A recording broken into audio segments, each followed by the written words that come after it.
Start. अध्यक्ष महोदय, मैं कहना चाहता हूँ कि हर आदमी को यह अधिकार है कि जिसको वह चाहे डाक द्वारा मत भेज सके।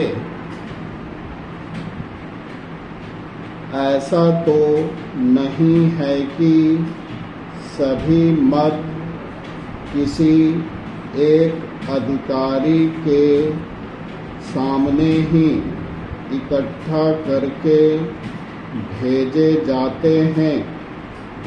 जहाँ तक इस बिल का संबंध है वह ठीक है।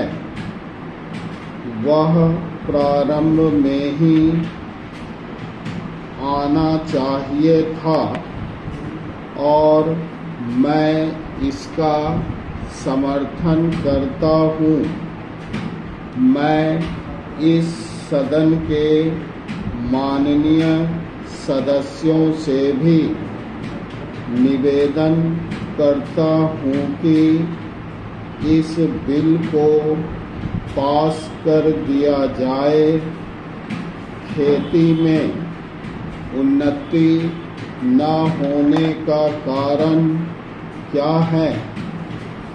उसका एक कारण यह है कि खेती से संबंधित जितने विभाग हैं उनमें आपस में समन्वय नहीं है। खेती के लिए अच्छी खाद की आवश्यकता है, पानी की आवश्यकता है और धन की आवश्यकता है। औजारों इन सारी चीज़ों के लिए अलग अलग विभाग हैं। मालूम ऐसा पड़ता है कि उनका आपस में कोई संबंध नहीं है। वे आपस में मिलकर कोई योजना नहीं बनाते जिससे खेतों की आवश्यकताएं पूरी होती। इसलिए जब तक उनमें आपस में तालमेल नहीं होगा तब तक खेती की उन्नति नहीं हो सकती। दूसरा कारण यह है कि योजना की बिल्कुल कमी है।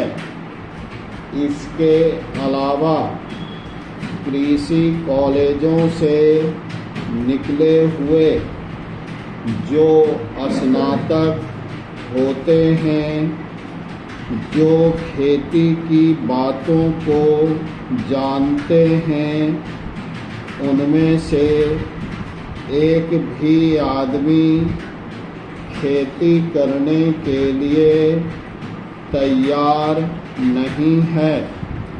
सभी प्रोफेसर बनने के लिए तैयार है। खेती के लिए कोई भी तैयार नहीं है।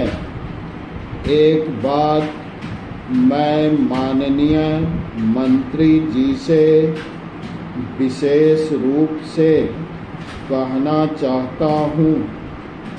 अधिक उपज न होने का एक कारण यह है कि जो खेत में काम करते हैं वे उसके मालिक नहीं हैं। खेत किसी और का है और काम कोई और कर रहा है। इसलिए मेरा कहना है कि किसानों में जब तक यह भावना पैदा नहीं होगी कि यह मेरी भूमि है, तब तक अधिक उपज नहीं हो सकती है।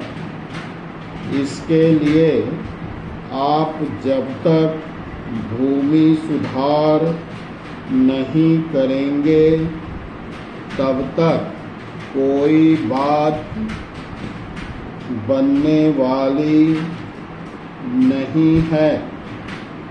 दुर्भाग्य से इस देश में खेती करने वाले बहुत कम लोग ही भूमि के स्वामी हैं। Paragraph change.